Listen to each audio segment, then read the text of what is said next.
Thank you so much for tuning in to another episode with Mrs. Danielle DeVita. I am a relationship and femininity coach. I've been married for 13 years, and my goal is to help both men and women be in relationships that's best for them. Now, today I'm going to talk about how to be available for the person that's for you. And I'm talking to both men and women.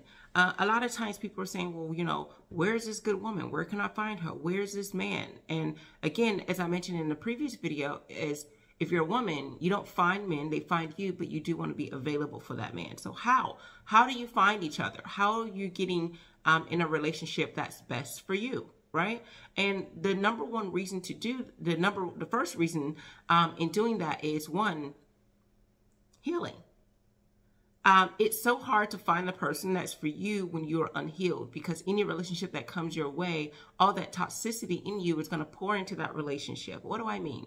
Maybe you have unforgiveness. You are angry and bitter at the people who mistreated you. And it doesn't have to be a past relationship. It could be anyone who has mistreated you, anyone in life, how life has the cards that are dealt for you out of life. You're angry either with a caregiver, you're angry with work, you're angry with life, choices, things that have happened to you, trauma, traumatic events. No matter what it is that happened to you, whether in your adult life or your child life, you are upset, you're angry, and you have a chip on your shoulder. And every time you're in a relationship, that anger that you have not healed and dealt with has poured into your relationship. Maybe how you talk to that person, how you communicate to that person, whether it's verbal or nonverbal communication, how you walk about life, how you view life, the lenses and the perspective that you have, the mindset that you have. A lot of times people's mindset is based on the experiences that they've had out of life. And if their life is predicated on bad experiences, they are going to treat life as such and treat people as such. If your life has been good and well and you feel blessed, you're going to walk and act about it. So a lot of times people have a lot of toxic relationships because they are unhealed. And when you become healed, then your perspective on things and people and life itself changes. So then your actions change accordingly, right? And respectively. So once you are in that space where you're healed, the things that come out of your mouth, the things that you say, the things that you do will be different in your next relationship. Also, you'll be able to discern more easily, right, when other people are doing things that looks like it comes from a place of toxicity. Number two, the next way you'll be able to find someone is when you are confident, right? You have self-worth, right? So confidence and self-worth, I would say, goes hand in hand, because you can't be confident if you don't have self-worth. When you know self, when you know who you are and what's required, what's deserving. And I'm not talking about this preference of what you feel you deserve based off of a want, but what you know you need. Everyone, no matter how good or bad you think they are, everyone needs to be loved, right? And love, and I've done videos on what love truly is. Love is a verb. It's an action word. It is an adjective. It describes how someone feels about you. It is not necessarily just a feeling, but it describes how someone feels about you, which means how they feel about you, you'll be able to see it in their actions toward you, whether it's what they say, what they do, and how they walk about their spirit, their vibe, and how they walk about doing things with you, right? Or concerning you.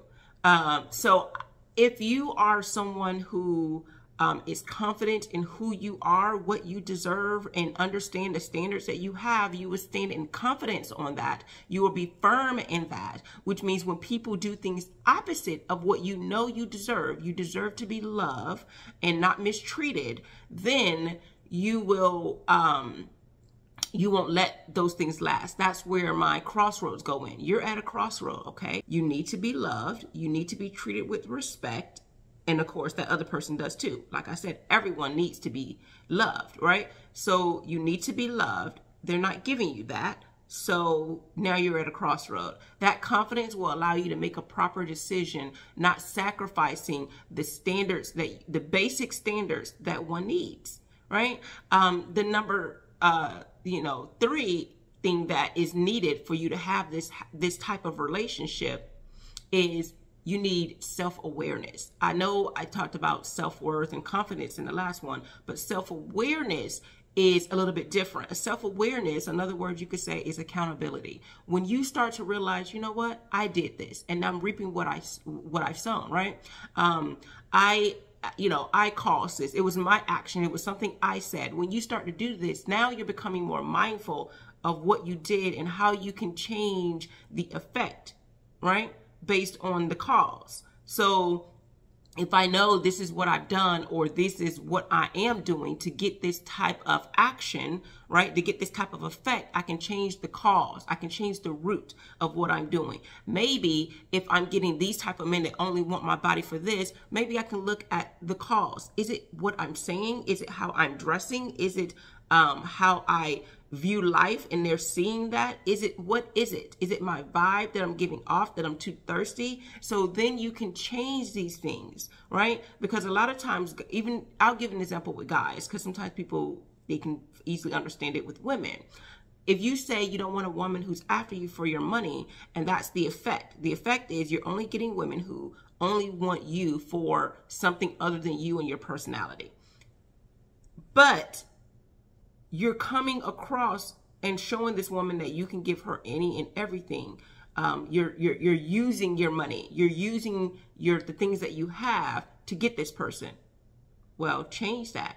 If you don't want someone to view you for the kind of job status you have, the money you have, the resources you have, the connections you have, stop using that as a way to get the person, right? Change your course of that. If you don't want it to be about money, then don't lead with that. Don't lead or pretend to have that type of lifestyle, that high valued type of lifestyle that this society is trying to talk about. And of course, you know, my idea on what high valued means is completely different from high earning. Not that a man who is high value can't be high earning, but a lot of people confuse the two. So don't lead with your earnings and what you have and then upset that person is, that she's using you for that. Same thing for women. If you don't want him to see you as gold digging or only good for, relations, right? Don't lead with that. Stop, see how it is to not go on any dinner dates anymore for a month if you're in a dating phase. Only go on breakfast and lunch activities where you're not sitting at a table eating. Then this person will understand nothing's happening tonight. There's no nightcap. There's no dessert. There's no, when we finish, I'll lead you to your car, walk you to your door, to your home. None of that. Because it's breakfast time. We're just having coffee or tea. It's lunchtime. We're just having a salad. I don't want you for your money, and there's nothing that's coming after this meal, right? Try changing that up. Try changing up how you dress and see what type of guys you get and what reaction you get. So cause and effect. So understanding self-awareness, that's accountability. When you do that, you become more responsible to that person. And they say, okay, this person can own up to their mistakes, right? And then the last thing I would say, so this is the last thing, if you're a woman, being in your feminine. If you're a man, being in your masculine. If you have this vibe of, I want to be feminine, then yeah, that's what's going to happen. If you are in your masculine and you are, owning in that alpha male, again, not being aggressive, but being assertive. They're two different things. Aggressive means you're trying too hard. It's rooted in insecurity. So you're trying too hard to beat your chest, right?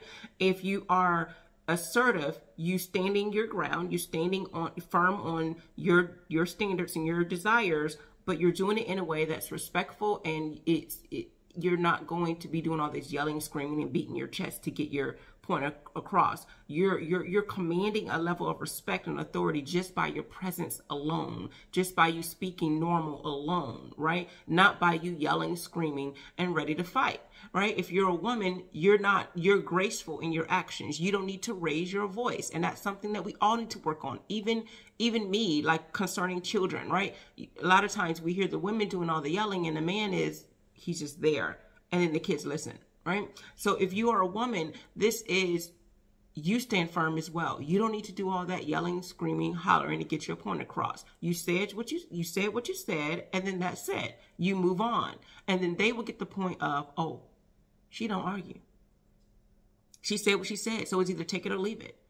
But of course, everything you do, you say it in a graceful and a respectful way. But you say what you say and you mean what you say and you walk about it. Right? So a lot of times, and I say walk about it a lot now because I want people to understand is you don't just talk the talk. You talk the talk, you walk the walk. So that means they coincide. Everything you say and do needs to be consistent. And that brings me to the last thing, being consistent.